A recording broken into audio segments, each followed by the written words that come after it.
वही दिन है जब भारत के 3 सबसे बड़े क्रांतिकारी स्वतंत्रता सेनानी शहीद हुए थे। लाहौर की सेंट्रल जेल में उन्हें फांसी दे दी गई थी। भगत सिंह और सुखदेव थापर सिर्फ 23 के थे और शिवराम राजगुरु महज 22 के थे। अपने छोटे से जीवन काल में उन्होंने इतना छोटा जीवन जिया, लेकिन फिर भी हम उन्हें भारत के स्वतंत्रता संग्राम के सबसे प्रमुख चेहरों के रूप में याद करते हैं। सुखदेव और भगत सिंह ने भारत की आज़ादी के लिए अपना संघर्ष तब शुरू किया जब वे कॉलेज में ही थे। उन्होंने एक संगठन की स्थापना की जिसे उन्होंने नौजवान भारत सभा नाम दिया, ताकि वो अपने कॉलेज के साथियों और दूसरे युवाओं को आज़ादी की लड़ाई में शामिल होने के लिए प्रेरित कर सकें। कुछ सालों बाद उनकी मुलाकात राजगुरु से हुई।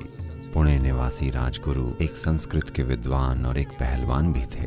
चंद्रशेखर आजाद से प्रेरित होकर वो आज़ादी की लड़ाई में शामिल हुए थे। 1927 में भारत के लिए संवैधानिक सुधार और स्वशासन की संभावना पर रिपोर्ट देने के लिए साइमन कमीशन का गठन किया गया, लेकिन इस कमीशन में एक भी भारतीय के न होने से कई स्वतंत्रता सेनानी बहुत नाराज हुए। लाला लाजपत राय भी उनमें से एक थे। उन्होंने 1928 में लाहौर में इसके खिलाफ विरोध प्रदर्शन किया। लाला लाजपत राय को पुलिस अधीक्षक जेम्स स्कॉट ने निशाना बनाया और बुरी तरह पीटा। गंभीर रूप से घायल होने के कुछ दिनों बाद उनकी मृत्यु हो गई। उसके बाद इस विरोध प्रदर्शन ने एक क्रांतिकारी मोड़ ले लिया और बहुत से नौजवान क्रांतिकारियों ने इसमें शहीद हुए लाला जी और अन्य लोगों की शहादत का बदला लेने की ठानी।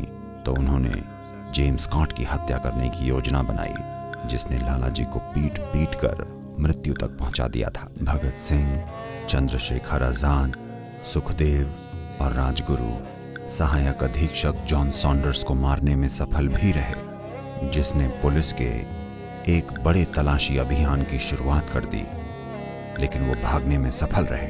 पुलिस की इन्हें ढूंढने और गिरफ्तार करने की ढेरों कोशिशों के बावजूद भी ये नौजवान चुप नहीं बैठे और न ही उन्होंने आज़ादी के लिए अपनी कोशिशें छोड़ी। 1929 में अंग्रेज सरकार ने ऐसे बिल पास करने की योजना बनाई जो भारतीयों के अधिकारों को और भी ज्यादा दबाने वाले थे।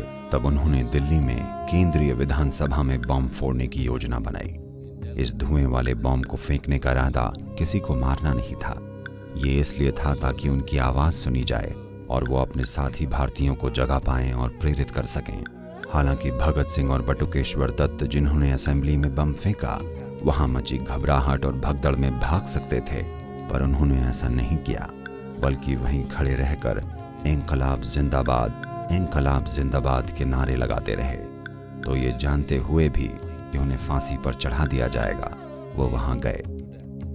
सुखदेव और राजगुरु भी पकड़े गए जब लाहौर में पुलिस को उनकी बम फैक्ट्री का पता लग गया। असल में इस मामले में सुखदेव मुख्य आरोपी थे। आधिकारिक रूप से इस मामले को अंग्रेजी राज बनाम सुखदेव और साथी के नाम से पुकारा गया। इन सभी क्रांतिकारी घटनाओं की योजना बनाने वालों में सुखदेव ही प्रमुख थे। यहाँ तक कि जेल में भी वो खामोश नहीं बैठे।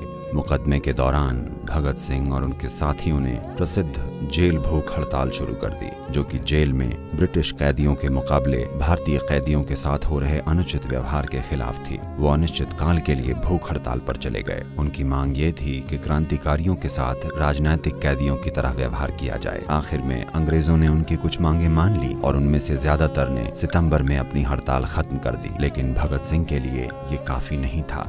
उन्होंने अब भी भारतीय कैदियों को राजनीतिक कैदियों की तरह मान्यता मिलने की मांग जारी रखी। आखिर में अपने पिता के सीधे आग्रह का मान रखते हुए उन्होंने 116 दिनों बाद अपनी भूख हड़ताल खत्म कर दी।